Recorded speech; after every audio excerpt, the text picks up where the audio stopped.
The evening sky was painted in soft shades of gray when Diep sat by the window, her hands resting on the small wooden table where a single photo frame stood.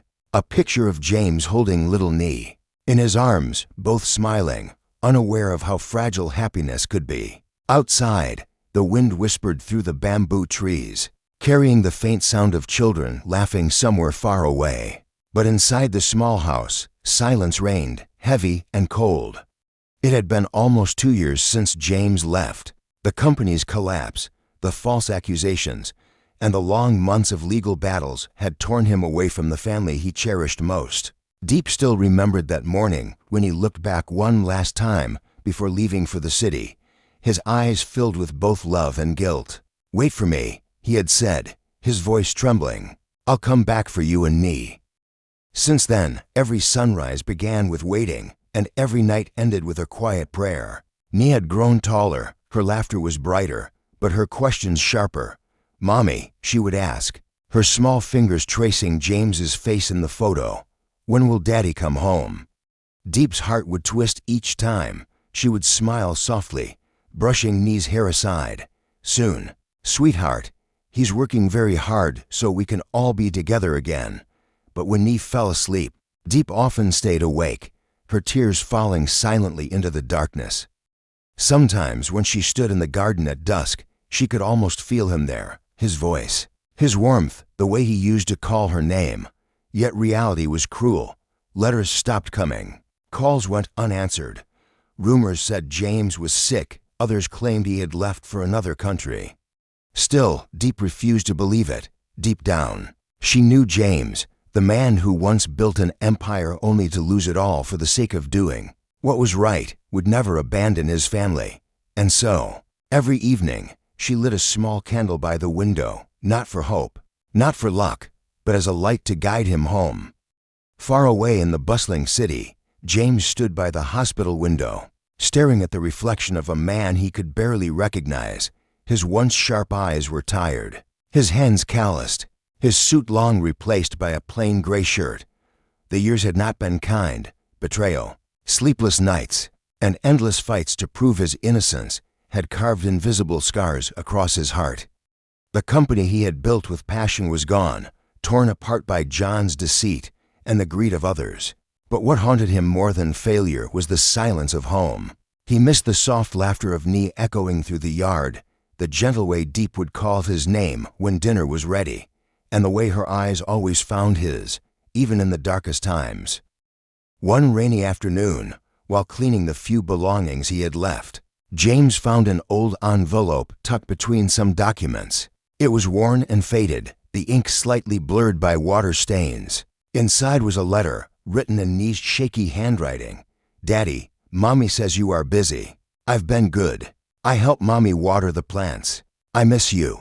When can you come home? I made a drawing of our family. Mommy said you'll smile when you see it."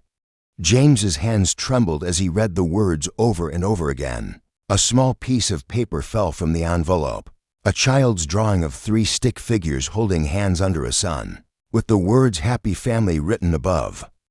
Tears blurred his vision. It was the first time in years that James cried, not from pain, but from love that refused to fade. In that moment, he made a decision. No matter how difficult it would be, he had to go back. He had to rebuild everything, not for pride, but for them. The next morning, he called Toon, his old friend and loyal employee. "Toon," he said, his voice firm again, "prepare the documents. I'm going home." Days later, James boarded a small bus that carried him away from the noise of the city and toward the quiet countryside. The road was long, winding through golden fields and silent hills. As the scenery changed, so did his heart, every mile closer to Diep, and Nee was a mile away from his past mistakes. When the sun dipped low on the horizon, James whispered to himself, "Just a little longer." For the first time in years, hope felt real again. He wasn't returning as a CEO. He was returning as a husband, as a father, as a man who had finally found his way home. The morning air in the countryside was cool and fragrant with the scent of wet earth. The bus came to a stop near the familiar dirt road that led to Diep's small house. James stepped down slowly, his heart pounding as his shoes sank into the soft soil. Everything around him looked both the same and different. The narrow path lined with wildflowers, the distant sound of roosters, the faint laughter of children somewhere nearby. It all felt like a dream he had been chasing for too long. As he walked toward the house, each step felt heavier. Memories rushed back. The day he built the fence with Diep, the way Nee toddled behind him holding her toy bunny. The evenings filled with laughter and love. But the closer he got, the more his chest tightened. Would they still accept him? Would Nee even recognize her father after so many years?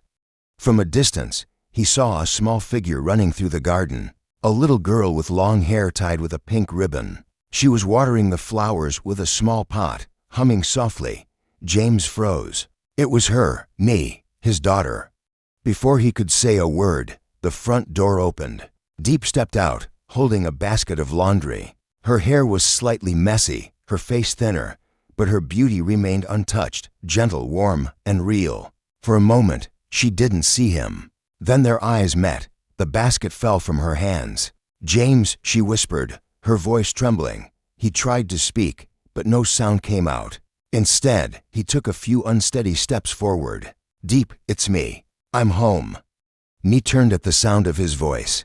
Her eyes widened in surprise before lighting up like the morning sun.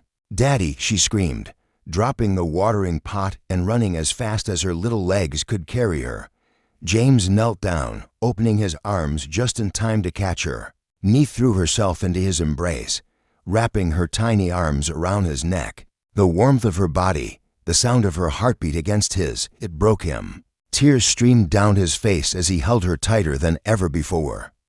Diep stood still, covering her mouth, tears falling silently. After all those lonely nights and unanswered prayers, he was finally here. Slowly, she walked toward them. James reached out his free hand, and when their fingers touched, the world seemed to pause. "I told you I'd come back," James whispered, his voice cracking. "I promised, and I kept it." Diep smiled through her tears. "Welcome home, James." That evening, the house was filled with laughter and the aroma of Diep's cooking. They ate together at the small wooden table that had waited for this day. Nee sat between them, her cheeks round and pink as she told stories from the days James missed. Outside, the sky turned crimson, and for the first time in years, the home glowed with warmth again. James looked at his wife and daughter, his eyes glistening. The pain, the loss, the years apart, they all seemed to fade away in that single, perfect moment. He finally allowed himself to cry. But these were not tears of sorrow. They were tears of joy, the kind only a man who had lost everything and found it again could ever understand. The days after James's return felt like spring after a long, bitter winter. The house that once echoed with silence was now alive again, filled with laughter, the smell of breakfast cooking, and Nee's cheerful voice calling for her parents to join her in the garden. Every morning, James would wake up before sunrise, stepping outside to watch the light spread across the fields. Beside him, Diep would hand him a cup of tea, her soft smile warmer than the morning sun. Sometimes, he still couldn't believe it was real. After years of storms, accusations, and loneliness, he was finally home. The world outside no longer frightened him, because within these walls, he had everything he ever needed.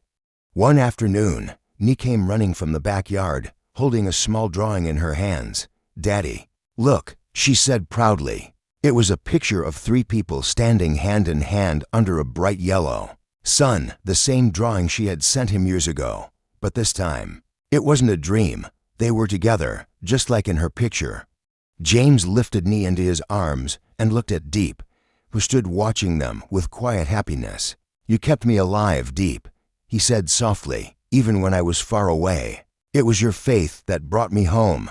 Diep reached out and brushed the tears from his cheeks. "No, James," she whispered, "it was love that brought us all back." That evening, the 3 of them sat by the old wooden table in the yard. Fireflies danced among the flowers, and the sound of the wind carried the sweet scent of jasmine. James looked at his wife and daughter, his heart full, his eyes glistening. He finally understood what life had been trying to teach him all along. Success, power, and wealth meant nothing without love. What truly mattered was the warmth of home, the strength of forgiveness, and the quiet peace that comes when one chooses family over everything else. As the stars appeared one by one, Nee leaned her head on her father's shoulder, her small hand gripping his tightly. Diep rested beside them, her eyes closed in contentment.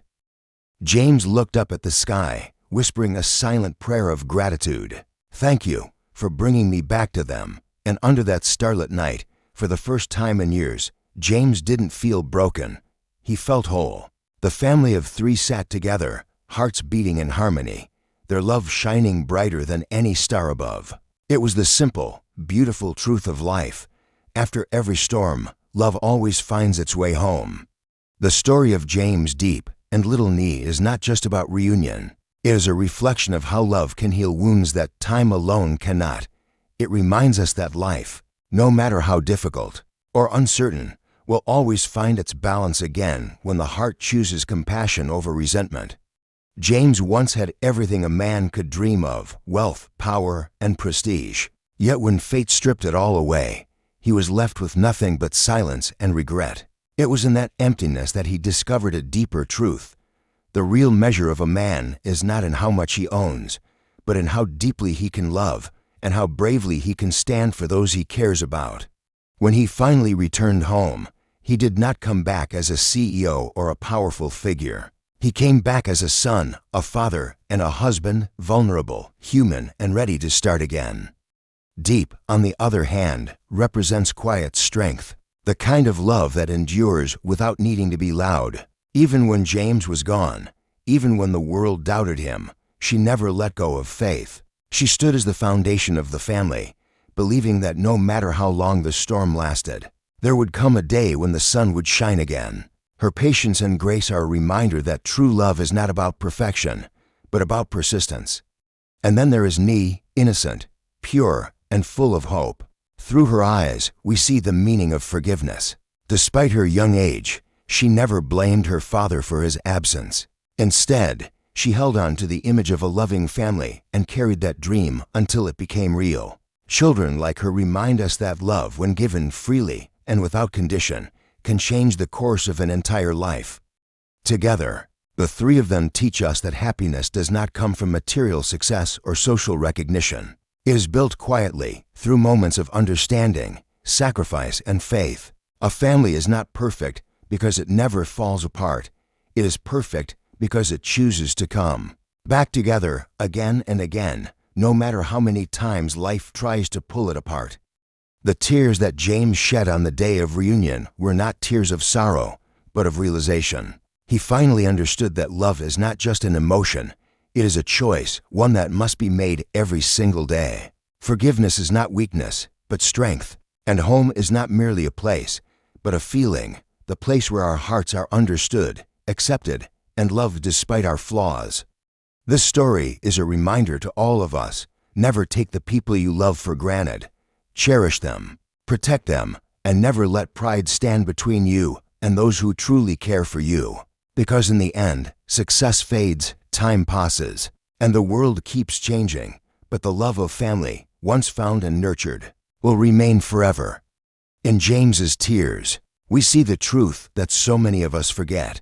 The greatest victory in life is not winning against others, but finding our way back to the ones who never stopped waiting for us.